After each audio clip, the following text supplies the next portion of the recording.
Welcome to the Ignition News, your unfiltered, uncensored source for the actual truth in what is happening in the United States of America and around the world. We are not bought by the billionaires. We are here to be your source of truth in a time where truth matters more than it ever has. Be sure to follow along with your favorite platform on Spotify, Apple Podcasts, YouTube, or Substack. Let's get busy with the truth. Welcome to the Ignition News. Let's ignite.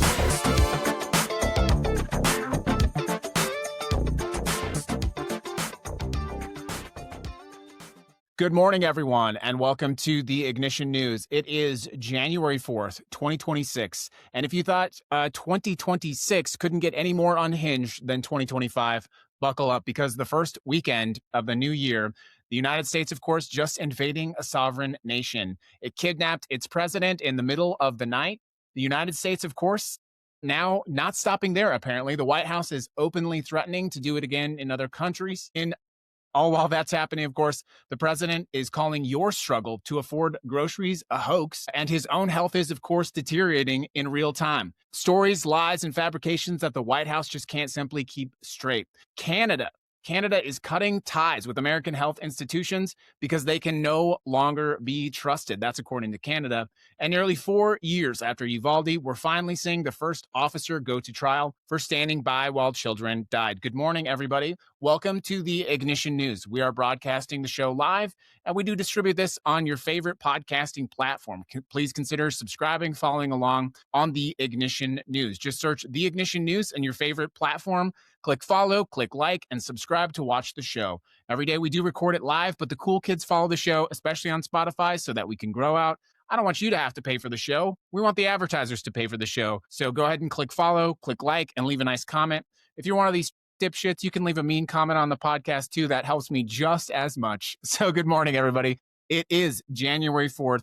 Let's get right into the show. And before I do that, I do want to let you know that we have a couple of sponsors for today's show. So I do want to send out some shout outs. Our main sponsor for the show is Ignite, Fighting Fascism in the Age of Its Rise. It's our signature podcast where you can learn how to fight fascism in America, in the United States, by showing up in your community, not just by calling Congress, because we all know how well that works, but by showing up in your neighborhood, resisting, fixing the pothole in front of your house. Although all that and more in 12 signature episodes and 4 bonus episodes on Ignite, Fighting Fascism in the Age of Its Rise. Sponsored by that. And then I do want to shout out 2 special sponsors of today's show. I want to say thank you to Claudia, and I want to say thank you also to Alicia, who kicked in big over on our support site on Buy Me a Coffee, sent us over some money for today's show.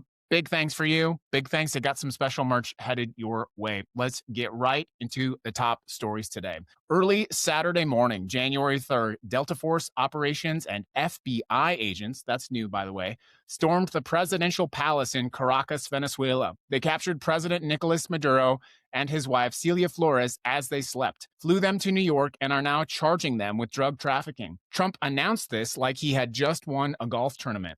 But let's be clear about what happened, everyone. The United States military invaded a sovereign nation, bombed military installations, including the legislative building, and kidnapped a sitting head of state. He did this without congressional approval, no declaration of war, no authorization for the use of military force, just Trump deciding on his own that he could do it. And he isn't hiding what this is about, by the way, which is actually a remarkable turn of United States history.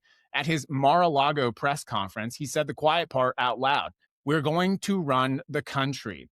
He talked about American oil companies spending billions of dollars in Venezuela, which has the world's largest known oil reserves. This isn't about democracy. This is about drug trafficking. This isn't about drug trafficking. This is a regime change for oil, and the president said the quiet part out loud. But here's where it gets worse. Trump didn't stop with Venezuela. In a Fox News interview, he threatened Mexico next, claiming cartels run the country and that the president, Claudia Sheinbaum, is, quote, very frightened of them. He said something's going to have to be done with Mexico. Then he threatened Colombia, telling President Gustavo Petro, who condemned the Venezuela attack, that he needs to, quote, watch his ass, the sitting president of the United States of America. And if you think Greenland and Denmark are off the hook, think again. Hours after the Venezuela operation, Katie Miller, the wife of Trump's deputy chief of staff, Stephen Miller, posted a map of Greenland covered in the American flag with one word, soon. Denmark's ambassador immediately responded, demanding the U.S. respect their territorial integrity. But when has this administration cared about that? Trump invoked the Monroe Doctrine, the 19th century justification for American imperialism, but called it the Monroe document because apparently we're doing colonialism so bad that we can't even pronounce it right. This is the stupid era of American imperialism. We've entered the stupid era of imperialism. Venezuela's vice president, Delcy Rodriguez, who became interim president after the kidnapping, stood with the military and government leaders and said, "We will never be a colony or any empire. We're determined to be free." That doesn't sound like a nation ready to let Trump and his billionaire oil tycoons run it. And of course, Congress. Well, they are on vacation, but Chuck Schumer and Hakeem Jeffries sent strongly worded letters via tweet condemning the actions, promising to get right on it when they're done with their Christmas vacation. Meanwhile, Americans struggle and suffer to pay their bills while we are worried about foreign military intervention. This is the most significant U.S. military intervention in Latin America since 1989, since the invasion of Panama, and Trump is threatening to do it again. A second wave of attacks if Venezuela doesn't comply. He's not even pretending to respect international law anymore. And of course, I need to remind you, fully 70% of the American public does not support this military intervention, does not support military action. And why is that? Because we can't afford to pay our bills, because groceries are skyrocketing, because jobs are falling faster. They're falling faster than any time in the last decade. Unemployment is stagnant. And by the way, we stopped tracking. Did you know this, by the way? Our unemployment number is so badly, not only is the government not reporting the data, but when you have exhausted your unemployment benefits, you are technically no longer counted as unemployed. So all around the country, millions of people who have exhausted their unemployment benefits are not actually considered unemployed by the United States government anymore. So the number is much higher than is being reported by the United States government. And that gets us to our second story. Welcome to the Ignition. Everyone, let's take a pause real quick. You can go ahead and click the link on your bio and TikTok. Go find the Ignition podcast. So let's take a little bit of a pause and you can go ahead and subscribe to the show. We don't want you to have to pay for the show. We want the advertisers to have to pay for the show. So go ahead, click that link and follow or search in your browser. Just go type theignition.news. Follow us on all of your favorite platforms. Listen, we can't do this forever if you don't follow us on the podcast platform. So whether you like Substack or whether you prefer Apple or you like YouTube or you like Spotify, please go ahead and follow the show there. We're growing tremendously. We had 4 times the downloads of the show on Friday than we did on Wednesday. This is going to be our most downloaded episode yet. I'm very confident of it. And thanks everybody who's streaming along, whether that's Instagram, our live stream on Spotify, or on TikTok. We love TikTok. And let's get into the next story. I just talked about affordability and why we shouldn't be wasting our time on imperialism in Venezuela. But let's talk about how that's actually hitting and what the president is saying about it. While the president is busy doing the little weird chess thing on his little chessboard, playing international empire builder with your tax dollars, he's calling your suffering, your financial crisis, a hoax. That's right. The man who ran on bringing down prices is now claiming that the affordability crisis is just a, quote, con job. At a rally in Mount Pocono in December, Trump literally rolled his eyes. He rolled his eyes when saying affordability. He mocked the concept. Meanwhile, poll after poll after poll shows Americans, including his own voters, especially his own voters, are struggling to pay bills. A Harvard Cap Harris poll found 50% of voters say Trump is, quote, losing the battle against inflation. An AppNork poll shows that 68% of respondents believe he is not doing enough to tackle rising costs. This was before the unnecessary and illegal military intervention into Venezuela. The data doesn't lie, but the president does lie. Grocery prices, of course, up 2.7%. Grocery bills have climbed 49% since 2020. Coffee prices have surged 11.3%, bacon up 2.9%, beef prices continue climbing. I know people who just stopped buying beef because it's too expensive.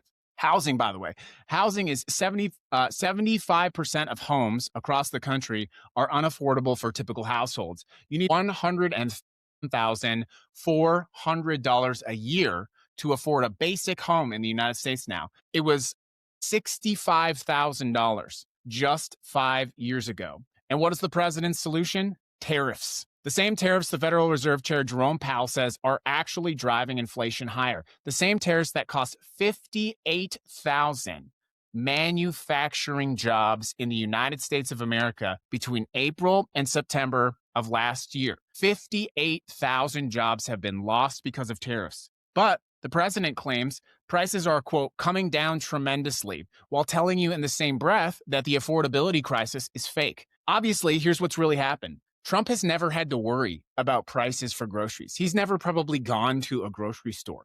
He thought groceries was a fanciful old word. Do you remember this? Groceries. It's an old, beautiful world. The president of the United States, everybody. Here's what's really happening, of course. He's never had to skip medical checkups. Oh, looks like there's a lot going on the internet right now. Thanks for following the show. That's what all the little dots and blips are. We'll have to turn off our notification for the next show. He's gaslighting you about your own lived experiencing while he's pursuing actively policies that make his friends richer, that make him a billionaire. The president and his family have gained something like $4 to $5 billion since taking office with their fake slush crypto fund. And it's working, of course. We now see that Democrat Zohran Mamdani continues to surge in favorability polls, promising openly that he is going to govern as a duly elected Democratic socialist. So while the president calls affordability a hoax, the only hoax is his ability to lead the country. Other people are stepping up.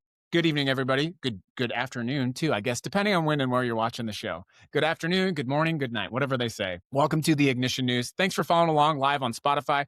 Please take a quick pause and subscribe to the show. But let's go ahead and get to a next story. We're going to actually take a pause on the recording and go to a separate report. So let's go ahead and go off to a separate report. All right. Well, pretty damning information about the president's health. And if you've been listening to the show, by the way, you'll notice that we've covered this story a couple times. It's not because the story is being repeated. It's because the president's mental health and his cognitive decline continues to get worse in real time. So while we continue to talk about this, each day that we have a show, there's sort of a new story about how the president's mental health or his cognitive health is declining in real time. So if you think to yourself, I've heard this story before on the Ignition News, what's going on? Why are we talking about this again? The answer is just candidly, because it's getting worse every single day. Speaking of how it's getting worse, welcome to the Ignition News, everybody. It is so good to have you on the show. Let's go ahead and kick over to our next show, and that is about Canada. Canada cuts ties with U.S. health institutions. Here's a story that should alarm you even more. While we're talking about the president's rapidly declining health, Canada is talking about the reliability of data available for United States health institutions. And this should really worry you. The Canadian Health Minister, Marjorie Michael, said in a year-end interview that she can no longer trust American health institutions as reliable partners. Think about that. Our closest ally, the country we share the longest undefended border with, is cutting health and science ties with us. They're literally saying out loud, we can't trust American health institution data anymore. Why? Well, because Trump's administration has turned American health agencies into misinformation machines. RFK Jr., an anti-vax activist, is secretary of HHS. Under his watch, the CDC's website was changed in late November to contradict established science by suggesting vaccines might cause autism. Of course, they don't. Former CDC officials have said the same information the agency posts about vaccines can no longer be trusted. Michael called this a big preoccupation and said Canada needs to look like other like-minded countries instead of the United States of America. This comes, of course, as Canada lost its measles-free status in 2025 after 5,000 cases, the highest since 1998. This includes one baby who died after being infected in utero. Experts cite misinformation as really the key factor for this. So while RFK Jr. and the Trump information spreads vaccine misinformation domestically, it's also destroying America's credibility internationally. So we have one of our longest standing allies talking about no longer being able to trust health information from the United States of America. It's a damning condemnation of the incompetence of this administration. Let's get into another story that I think is important and kind of tie in how this all ties together. It's about Uvalde. This is 4 years after this, by the way. Welcome, everybody, to the Ignition News. We're going to wrap it up with this final story here. Nearly 4 years after 19 children and 2 teachers were murdered at Robb Elementary School in Uvalde, Texas, the first criminal trial over delayed police response finally begins Monday, January 5th. And this is very good news. Former Uvalde School's public officer Adrian Gonzalez faces multiple charges of child abandonment and endangerment. Prosecutors allege he was among the first officers on the scene who failed to confront the shooter despite his active training. Instead, 77 minutes passed away while 400 officers waited outside as children and teachers were under attack. This is, by the way, a very rare prosecution. The legal challenge here is the police public duty doctrine. Of course, as you know, the Supreme Court has essentially said in a couple of cases that the police are technically not under any obligation to protect you.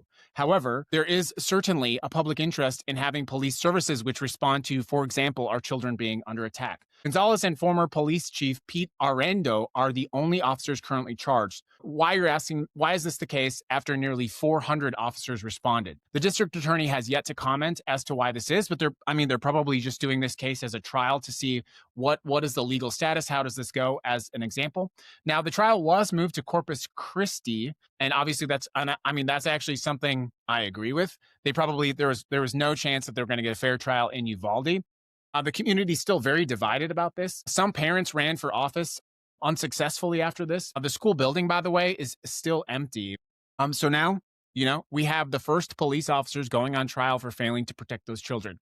Let me take a little bit of commentary and just say this as someone who has a child in school. Our children should not have to go to school every day and worry about this kind of thing. It's an absurdity. And if you sign up to be a police officer in the United States of America and you sign up, you put the badge on, you swear the oath to protect and serve your community, I expect you to go protect our children. I expect you to go in there. If you can't do that, go get a more dangerous job. Do you know what's more dangerous than being a police officer? Being a DoorDash driver. Do you know what's more dangerous than being a police officer? Being a dentist. Being a police officer is not inherently dangerous simply because you wear the badge. This constant cop worship in the United States of America is simply a predicate and an ancient remnant of slavery in the United States of America. And the idea that these police would hide behind constitutional or Supreme Court decisions essentially saying, legally, we didn't have to go protect the children as they were under attack. I'm sorry. If you sign up to take my tax dollars to be a police officer in the United States of America,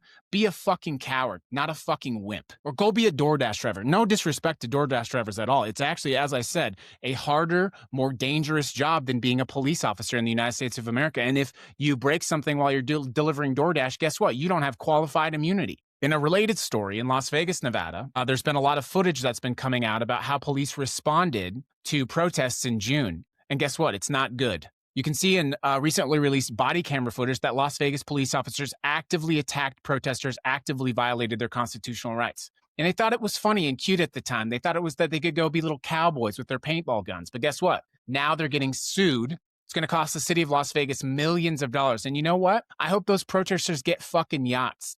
I hope they go out and they go on vacations on beaches. I hope they go out and they buy nice cars and they pay for nice fancy shit. I hope they have steak dinners every fucking night of their life for the next 2 years. You know why?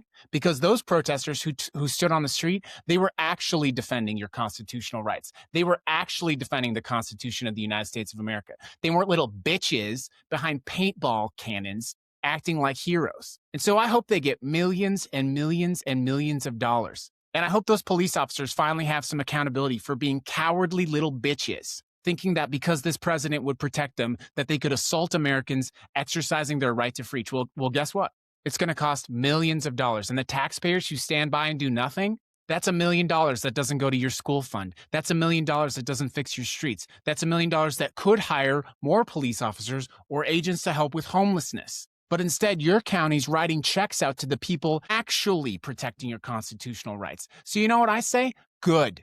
I hope the protesters who were illegally arrested, who were tackled to the ground, whose reputation was attacked, some of them who lost their jobs, I hope they fucking get yachts. I hope they buy nice houses in the nicest parts of town. And I hope they can afford to buy security. Because obviously the police have no interest in protecting, whether that's in Uvalde or whether that's your constitutional rights. So yeah, am I pissed that my tax dollars are going to go and pay settlements for police violence? Absolutely not. I would rather pay a settlement to uphold the constitutional rights of this country that I actually believe in than to support some little weekend warrior, thinks he's in the military, couldn't even get in the military, got fucking kicked out of everything else. So guess what? He got to be a cop in Las Vegas. Yeah, no.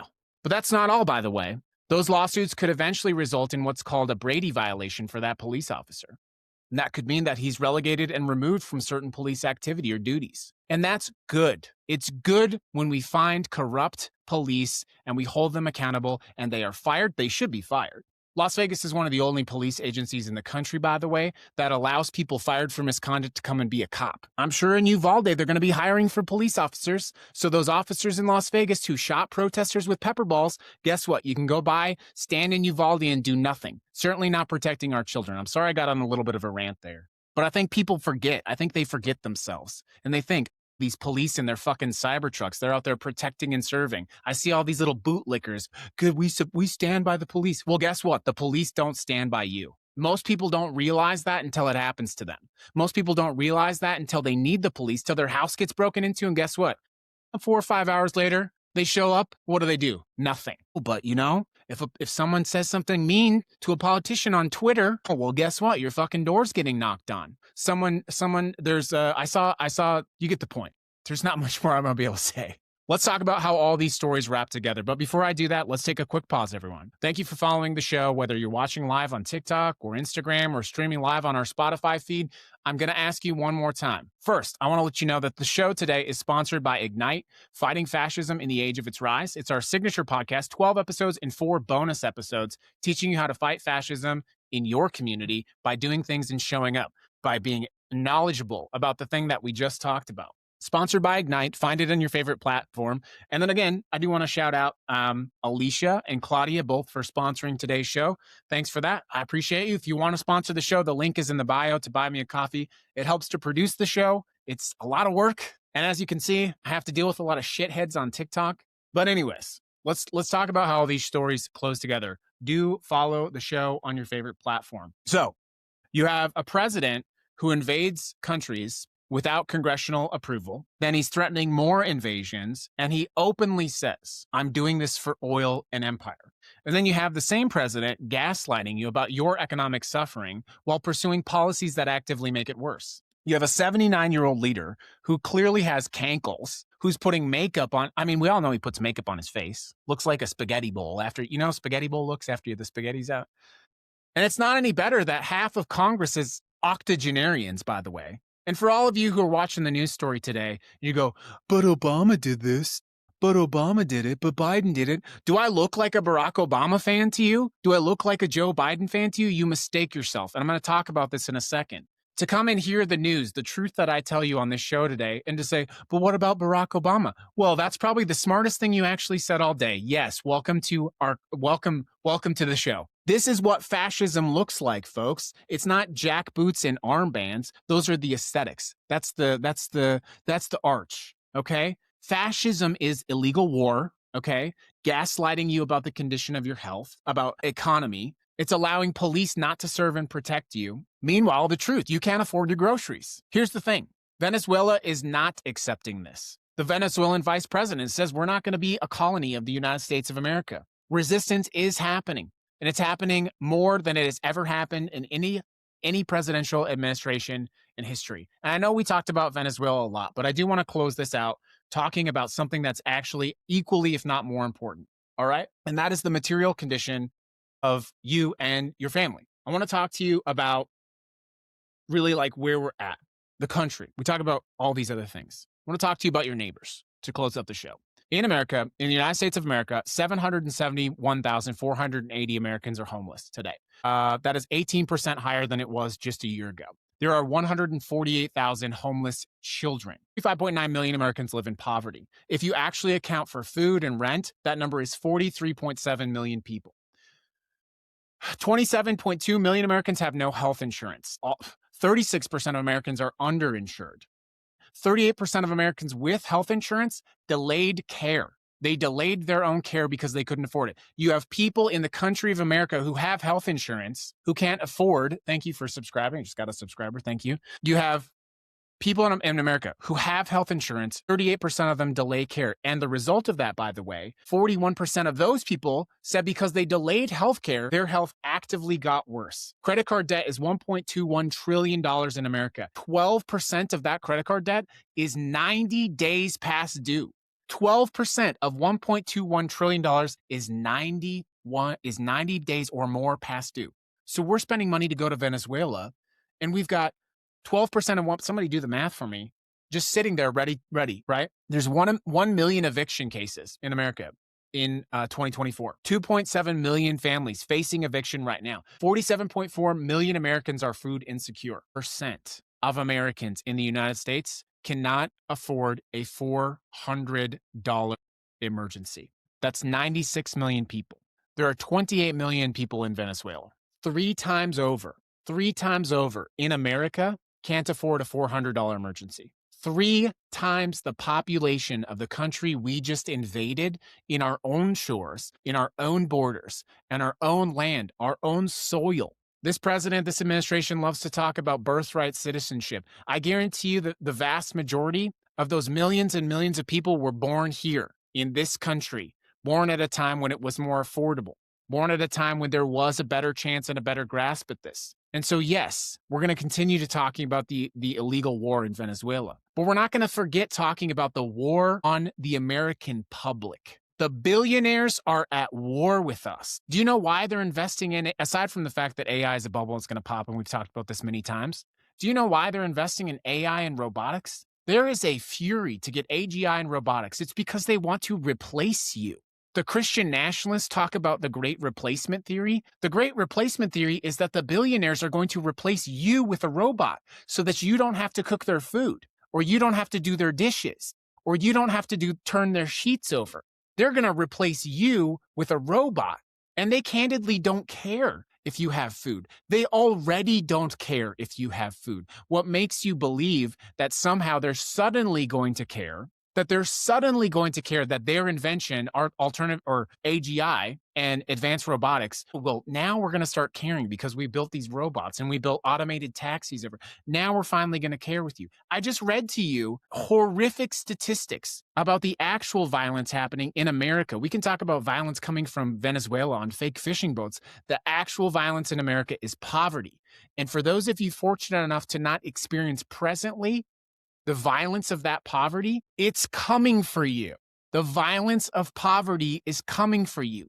No one in Venezuela is coming for you in the United States of America to hurt you, to harm you, or to harm your children. And they might find one little fringe case here and there. I'm not going to indulge fringe cases, but every single day, millions of Americans are attacked by the imminent violence of poverty in this country, and it is avoidable. Every billionaire in this, Elon Musk alone, could solve poverty globally several times over and still live comfortably for the rest of his life. For the rest of his life. It's a choice. It's a choice that they're making. So what brings all of these stories together is the lie of protectionism, the lie of the blanket of security. The fascism is here. It's on our shores. Yes, you expected the jackboots and the thugs, but we already have that. We've got ICE. We've got police. I promise you, if you're a protester in Las Vegas, the physical force that was exerted upon you was indistinguishable from that of ICE or from that of the Gestapo. It was indistinguishable. To be tackled to the ground, wrestled, bruised, attacked, to lose your job, indistinguishable. Those are the true crimes happening, not fake boats from Venezuela. I guess that concludes my commentary section of the show. Everybody, what a great show today. Thank you so much. Listen, I know it's difficult to find reliable access to news and commentary. And I want to be very clear with you. The Ignition News is reliable, true news, but it's also propaganda. We have been tricked into believing that propaganda is a bad thing. I'm going to propagandize for you to have a better life. I'm going to propagandize for you to have health care. I'm going to propagandize for you to be able to afford to buy your kids Christmas presents and not put them on Klarna. I'm going to propagandize to replace the octogenarians in Congress who don't care about you. I'm going to propagandize for you to not have to worry about tomorrow. By the way, a lot of you sending your kids to school, you had the nice coziness of Christmas, although financially more difficult, certainly than last year. You didn't have to worry about your kid going to school with a bulletproof backpack, but tomorrow some of you do. I'm going to propagandize for that not to happen. I'm going to propagandize for you to be able to have a retirement. By the way, I'm going to propagandize for you if you work 40 hours a week. First of all, if you can't, to find a job. Second, if you do, to have a roof over your head, let alone to be spending the vast majority of your income on just basic housing. I'm going to propagandize for you to be free, because if none of us are free, or if none of us are, well, I don't know. None of us are free until all of us is free. I got emotional, but I'm going to propagandize that for you.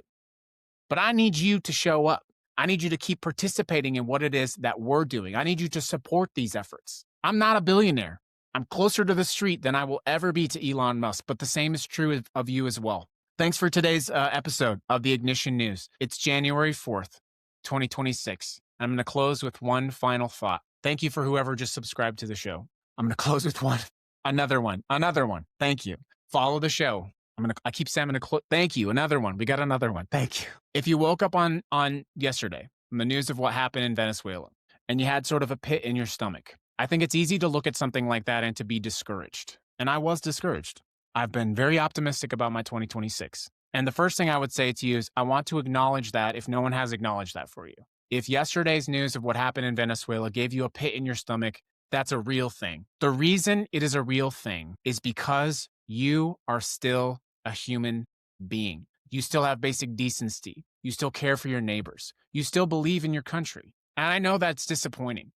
A lot of us grew up in abuse, right? I know that as a fact. I mean, I did. I know a lot of our audience. Like, I know we've grown up in various stages of abuse. And so you recognize better than I think people who didn't grow up in abuse. You recognize what it's like to have someone harm you just to harm you and to look the other way, not even breathe a little bit differently after they've done it. I don't feel that way about you. I know what it's like to be hurt by a power, by a parent, by a country, by the police, by economic violence. You are not alone. And there is nothing wrong with you. You did not do anything wrong. You did not do anything that makes you any less than anyone else. And the fact that you woke up today, the 4th, and yesterday was challenging for you, you are stronger than most people. If no one's told you that today, I want to be the one to tell you that. You are stronger than most of the people because the weakest thing you can do right now, is put your head down and just like, what are you talking about? Venezuela, I don't do politics. I don't do any of this shit. Well, guess what? Politics is doing you. It's killing your neighbors. It's killing people in foreign countries. It's making your life more difficult.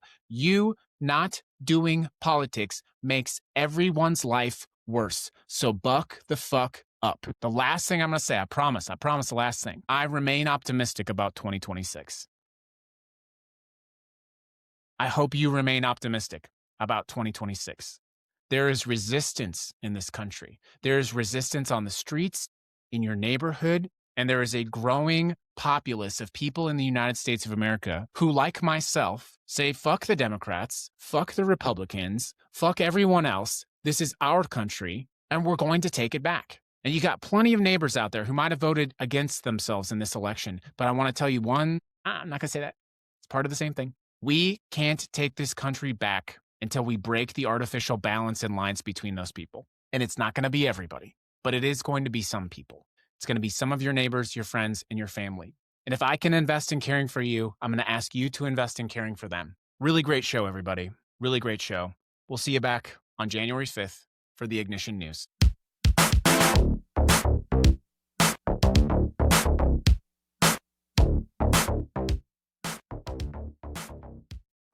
Welcome to the Ignition News, your unfiltered, uncensored source for the actual truth in what is happening in the United States of America and around the world. We are not bought by the billionaires. We are here to be your source of truth in a time where truth matters more than it ever has.